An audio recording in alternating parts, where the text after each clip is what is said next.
कहते हैं किसी चीज के एक्सपेरिमेंट और किसी चीज की खोज करने वाले वैज्ञानिक बहुत स्वार्थी होते हैं। उन्हें ना तो अपनी फिक्र होती है ना ही अपने से जुड़े लोगों की। और अब तक कुछ घटनाएं ऐसी हो चुकी हैं जो इस बात को बिल्कुल सही साबित करती हैं। और ऐसी एक घटना हुई आज से 18 साल पहले 1 फरवरी 2003 को, जब हरियाणा के करनाल में पैदा हुई भारत की एक बेटी को नासा की तरफ से एक अंतरिक्ष अभियान में भेजा गया। कहा जाता है कि नासा को इस बात की शंका पहले ही हो गई थी कि जिन अंतरिक्ष यात्रियों को अंतरिक्ष यान के द्वारा अंतरिक्ष में भेजा जा रहा है वो शायद ही कभी सुरक्षित वापस लौट कर आ पाएंगे। लेकिन इसके बावजूद भी नासा ने कल्पना चावला सहित 6 और अंतरिक्ष यात्रियों को कभी ना लौटने के लिए अंतरिक्ष में भेज दिया। ऐसे में ये सवाल उठता है कि नासा के अंतरिक्ष अभियान में कब और कहां गलती हो गई, और गलती का पता लगने के बावजूद भी नासा ने अपने अंतरिक्ष यात्रियों की जान बचाने के लिए कुछ क्यों नहीं किया।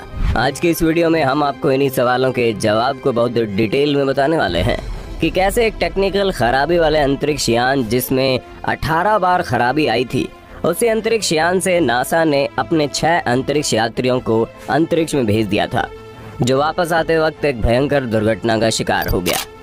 दोस्तों, सबसे पहले आपको बता दें कि भारत की उस होनहार बेटी कल्पना चावला का जन्म 17 मार्च साल 1962 को हरियाणा के राज्य करनाल के शहर में हुआ।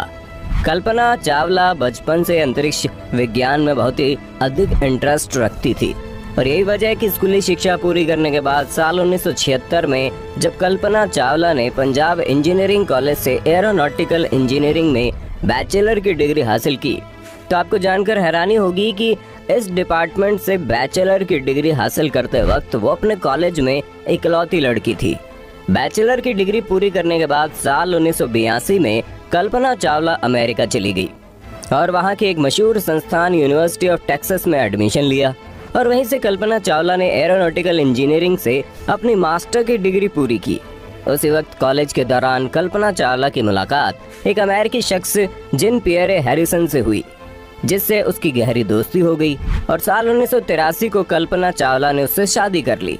कल्पना चावला को एरोनॉटिकल इंजीनियरिंग में इतना अधिक इंटरेस्ट था कि साल 1988 के दौरान उसने यूनिवर्सिटी ऑफ कोलोराडो से इसी डिपार्टमेंट में पीएचडी कर ली और पीएचडी की डिग्री लेते ही कल्पना चावला ने अमेरिकी अंतरिक्ष एजेंसी नासा के साथ काम करना शुरू कर दिया। ये बात साल 1991 की है, जब कल्पना चावला को अमेरिका की नागरिकता मिल गई और फिर दिसंबर 1994 को उन्हें नासा की तरफ से अंतरिक्ष यात्री के 15वें समूह में शामिल कर लिया गया। कल्पना चावला एक बहुत ही काबिलियत शख्सियत थी और उनकी इसी काबिलियत को देखते हुए नासा ने साल 1996 में अपने पहले स्पेस मिशन के लिए कल्पना चावला को उस मिशन की विशेषज्ञ और प्राइम रोबोटिक आर्म ऑपरेटर के तौर पर नियुक्त कर लिया। ये बात 19 नवंबर साल 1997 की है, जब कोलंबिया स्पेस क्राफ्ट ने अमेरिका के कैनेडी स्पेस सेंटर से अंतरिक्ष की तरफ उड़ान भरी। अंतरिक्ष में लगभग 16 दिन का वक्त बिताने के बाद 5 दिसंबर साल 1997 को अंतरिक्ष यान अपने सभी अंतरिक्ष यात्रियों को लेकर सुरक्षित धरती पर आ गया और इसी के साथ कल्पना चावला अंतरिक्ष की यात्रा करने वाली भारतीय मूल की सबसे पहली अंतरिक्ष यात्री बन गई। अपने पहले मिशन की सफलता को देखते हुए नासा ने कल्पना चावला को दूसरे स्पेस मिशन के लिए भी नियुक्त कर लिया और ये घटना साल 2001 की है। नासा ने अपने इस मिशन का नाम STS-107 रखा और इस बार भी उसी अंतरिक्ष यान से अंतरिक्ष में जाना था, जिस अंतरिक्ष यान से साल 1997 में कल्पना चावला अंतरिक्ष गई थी। आपको जानकर हैरानी होगी कि अंतरिक्ष यान में बार बार कोई न कोई गड़बड़ी आ जा रही थी, जिसकी वजह से लगभग 2 साल तक 18 बार लॉन्च के डेट को आगे बढ़ाया गया।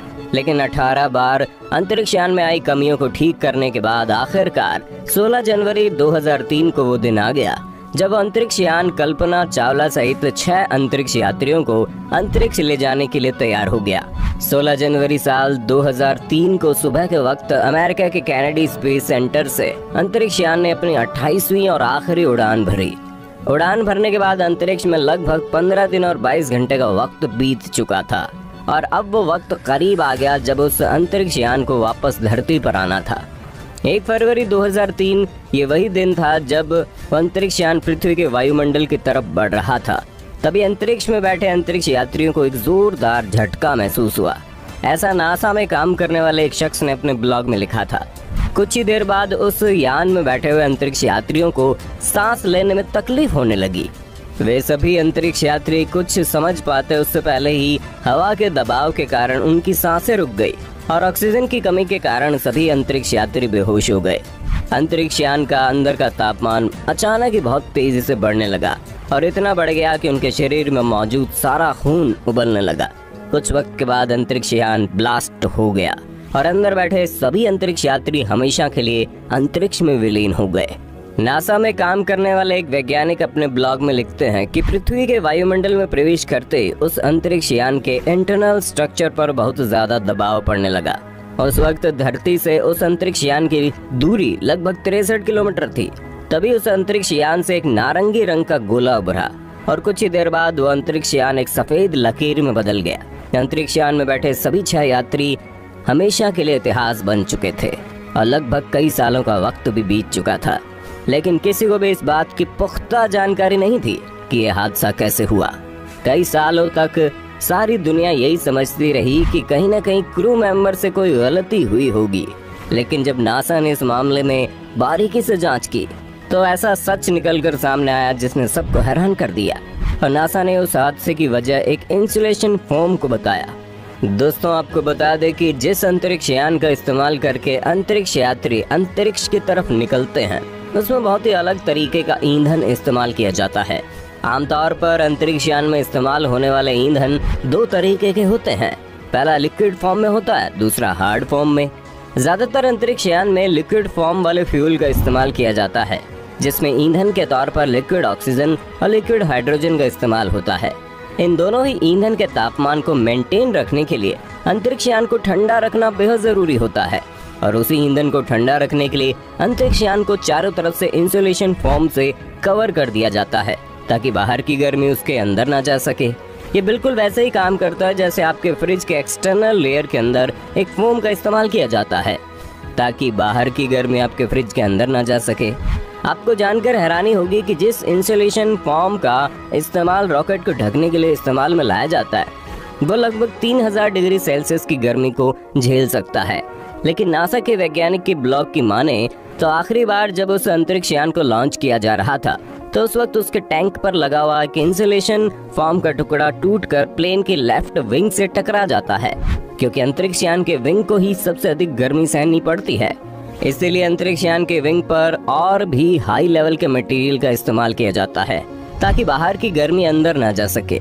लेकिन जैसे इंसुलेशन फॉर्म का टुकड़ा लगभग 800 किलोमीटर प्रति घंटे की रफ्तार से अंतरिक्ष यान के विंग से टकराता है, वहां मौजूद प्रोटेक्टिव लेयर टूट जाती है। किसी ने भी ये नहीं सोचा था कि इस छोटे से टुकड़े की वजह से अंतरिक्ष यान के विंग में इतना अधिक नुकसान हो जाएगा कि वापस आते वक्त वो पृथ्वी के वातावरण के दबाव को नहीं झेल पाएगा और बाहर की सारी गर्मी वहां से अंदर प्रवेश कर जाएगी। इस हादसे के लगभग 10 साल बाद जनवरी 17 साल 2013 को कुछ अंतरिक्ष अभियान के प्रोग्राम मैनेजर ने अपने एक ब्लॉग में खुलासा किया कि लॉन्चिंग के दौरान उस फोम के टूटने वाली घटना को नासा की MMT यानी मिशन मैनेजमेंट टीम ने देख लिया था और नासा इस बात को पक्के तौर पर समझ चुकी थी कि उस अंतरिक्ष यान से गए हुए सभी अंतरिक्ष यात्री शायद ही सुरक्षित वापस लौट पाएंगे। नासा के वैज्ञानिक के मुताबिक अगर ये जानकारी अंतरिक्ष यान में बैठे अंतरिक्ष यात्रियों तक पहुंच भी जाती तो भी वो कुछ नहीं कर सकते थे। इसके अलावा एक तर्क ये भी दिया जाता है कि नासा के वैज्ञानिक ये नहीं चाहते थे कि अंतरिक्ष यात्री ये सुनकर घबरा जाएं और अपनी जिंदगी के कुछ आखिरी दिन ये सोचकर गुजारें कि वो बहुत जल्द मरने वाले हैं। और इस तरह से नासा के अंतरिक्ष अभियान के दौरान भारत की बेटी कल्पना चावला के साथ साथ और अंतरिक्ष यात्री हमेशा के लिए अंतरिक्ष में कहीं खो जाते हैं। शायद वे अंतरिक्ष यात्री भी एक वक्त कल्पना की तरह आसमान में दिखने वाले तारों की तरह बनना चाहते होंगे और अंतरिक्ष एजेंसी नासा की एक गलती ने उन सभी अंतरिक्ष यात्रियों को हमेशा के लिए अंतरिक्ष का चमकता तारा बना दिया। दोस्तों, उम्मीद करते हैं जानकारी आपको पसंद आई होगी। खैर, अमेरिकी अंतरिक्ष एजेंसी नासा हो या फिर भारत का इसरो, हर जगह के वैज्ञानिकों से कोई न कोई गलती होती रहती है। यही वजह है कि इसरो के द्वारा भेजा गया मानव रहित अभियान चंद्रयान 2 विफल हो गया। आपका इसके बारे में क्या कहना है, अपनी राय कमेंट में देना। वीडियो अच्छी लगी तो लाइक कीजिए, हमारे चैनल को सब्सक्राइब करके बेल आइकन को ऑन करना बिल्कुल मत भूलना।